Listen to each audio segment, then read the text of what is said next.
Abimelech ruled over Israel 3 years, and God sent an evil spirit between Abimelech and the men of Shechem. And the men of Shechem dealt treacherously with Abimelech, that the violence done to the 70 sons of Jerubbaal might come, and their blood be laid upon Abimelech, their brother, who slew them, and upon the men of Shechem, who strengthened his hands to slay his brothers. And the men of Shechem put men in ambush against him on the mountain tops, and they robbed all who passed by them along that way, and it was told Abimelech. And Gaal, the son of Ebed, moved into Shechem with his kinsmen, and the men of Shechem put confidence in him. And they went out into the field and gathered the grapes from their vineyards and trod them, and held festival, and went into the house of their God, and ate and drank and reviled Abimelech.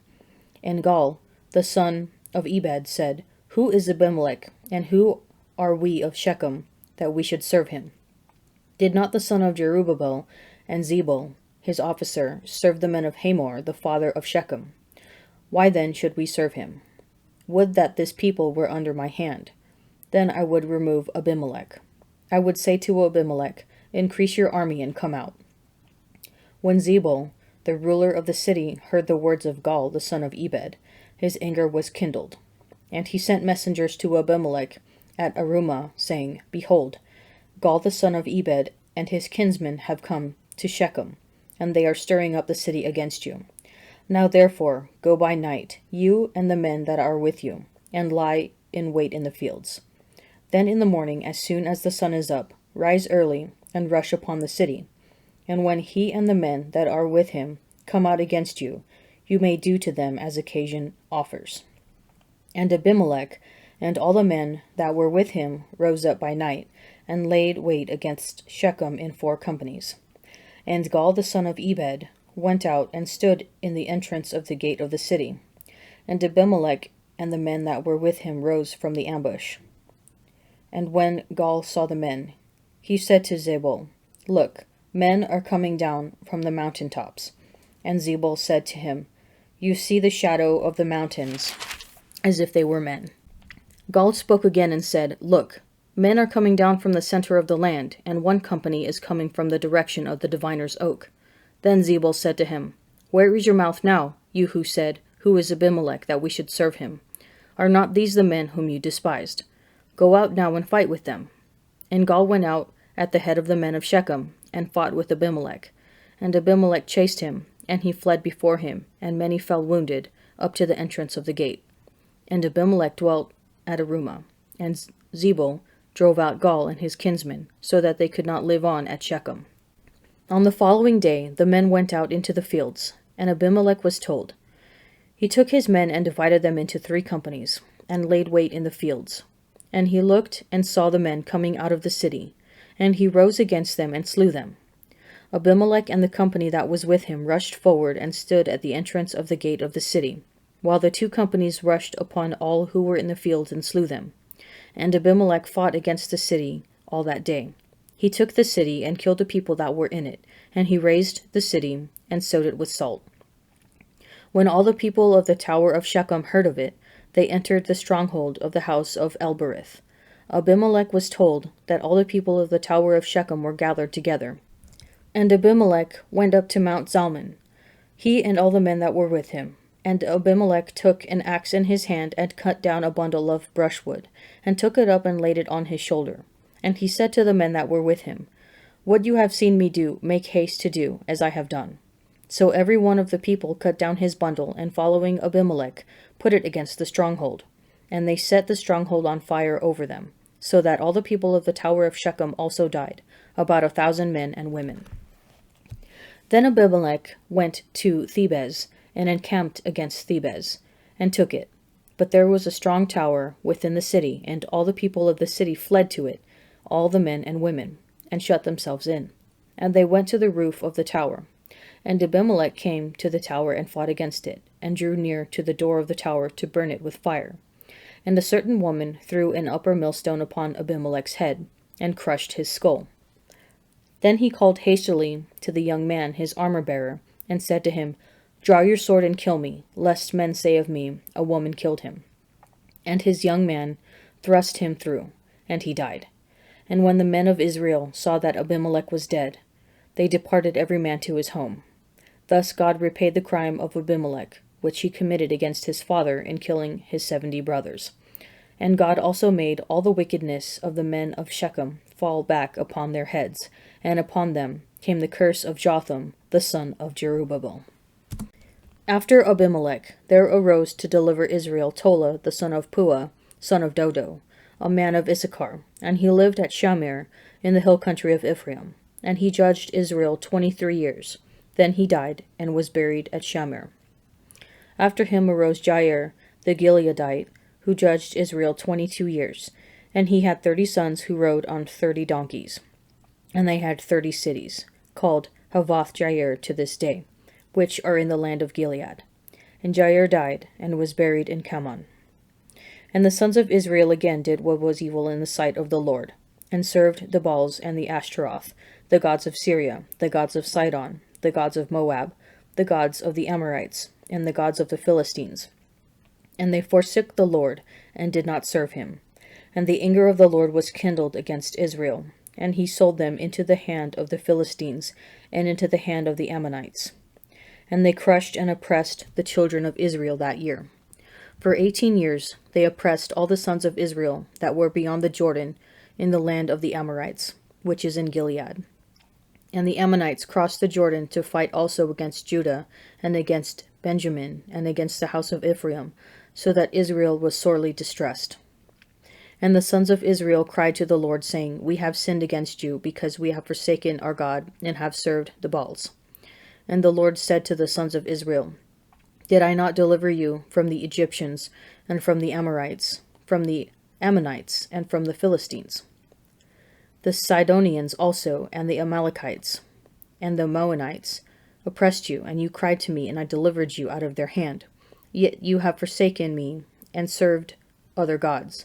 Therefore I will deliver you no more. Go and cry to the gods whom you have chosen. Let them deliver you in the time of your distress. And the sons of Israel said to the Lord, We have sinned. Do to us whatever seems good to you. Only deliver us, we beg you, this day. So they put away the foreign gods from among them and served the Lord. And he became indignant over the misery of Israel. Then the Ammonites were called to arms, and they encamped in Gilead. And the sons of Israel came together, and they encamped at Mizpah. And the people, the leaders of Gilead, said to one another, Who is the man that will begin to fight against the Ammonites? He shall be head over all the inhabitants of Gilead. Now Jephthah the Gileadite was a mighty warrior, but he was the son of a harlot. Gilead was the father of Jephthah, and Gilead's wife also bore him sons. And when his wife's sons grew up, they thrust Jephthah out, and said to him, You shall not inherit our father's house, for you are the son of another woman. Then Jephthah fled from the brothers, and dwelt in the land of Tob. And worthless fellows collected round Jephthah, and went raiding with him.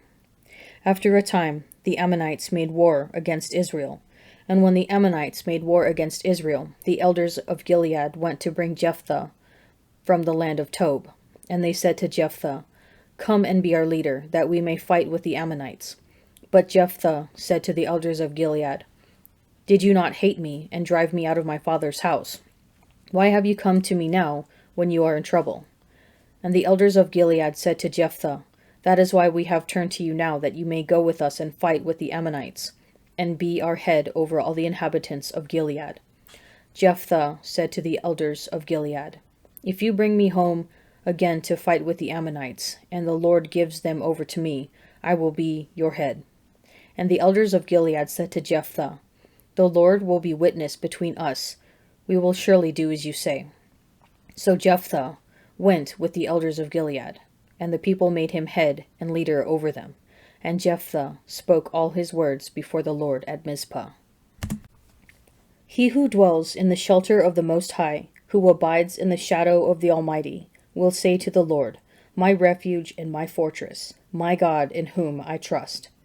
For he will deliver you from the snare of the fowler, and from the deadly pestilence. He will cover you with his pinions, and under his wings you will find refuge. His faithfulness is a shield and buckler. You will not fear the terror of the night, nor the arrow that flies by day, nor the pestilence that stalks in darkness, nor the destruction that wastes at noonday. 1,000 may fall at your side, 10,000 at your right hand, but it will not come near you. You will only look with your eyes and see the recompense of the wicked, because you have made the Lord your refuge, the Most High your habitation. No evil shall befall you, no scourge come near your tent. For he will give his angels charge of you, to guard you in all your ways. On their hands they will bear you up, lest you dash your foot against a stone. You will tread on the lion and the adder, the young lion and the serpent you will trample underfoot. Because he clings to me in love, I will deliver him. I will protect him, because he knows my name. When he calls to me, I will answer him. I will be with him in trouble. I will rescue him and honor him. With long life I will satisfy him, and show him my salvation. While he was speaking, a Pharisee asked him to dine with him, so he went in and sat at table. The Pharisee was astonished to see that he did not first wash before dinner. And the Lord said to him, Now you Pharisees cleanse the outside of the cup and of the dish, but inside you are full of extortion and wickedness. You fools! Did not he who made the outside make the inside also? But give for alms those things which are within, and behold, everything is clean for you. But woe to you Pharisees! For you tithe mint and rue and every herb, and neglect justice and the love of God. These you ought to have done, without neglecting the others. Woe to you Pharisees! For you love the best seat in the synagogues, and salutations in the marketplaces. Woe to you! For you are like graves which are not seen, and men walk over them without knowing it. One of the lawyers answered him, Teacher, in saying this, you reproach us also. And he said, Woe to you, lawyers also, for you load men with burdens hard to bear, and you yourselves do not touch the burdens with one of your fingers. Woe to you, for you build the tombs of the prophets whom your fathers killed. So you are witnesses and consent to the deeds of your fathers, for they killed them, and you build their tombs. Therefore also the wisdom of God said, I will send them prophets and apostles, some of whom they will kill and persecute, that the blood of all the prophets shed from the foundation of the world may be required of this generation, from the blood of Abel to the blood of Zechariah, who perished between the altar and the sanctuary. Yes, I tell you, it shall be required of this generation. Woe to you lawyers! For you have taken away the key of knowledge. You did not enter yourselves, and you hindered those who were entering. As he went away from there, the scribes and the Pharisees began to press him hard, and to provoke him to speak of many things, lying in wait for him, to catch him in something he might say. It is always a challenge to keep our interior motivations aligned with our exterior actions. The Israelites demonstrate this problem when they turn to the gods of foreign nations. The sons of Israel again did what was evil in the sight of the Lord, and did not serve him. The results of their sin are played out in their repression by the nations of the very gods they had worshipped. Israel's duplicity is mirrored by the Pharisees and lawyers who fall in this area as well. They are obsessed with religious rules, procedures, and practices, but have lost sight of the goal, justice and the love of God. Jesus uncovers their hidden guilt and charges them to align their inner motivations with their exterior actions. External works without faith lose their meaning, and interior faith without external action is dead. We must struggle daily to bring our internal dispositions and our external actions into alignment. What can you do to align your faith and actions?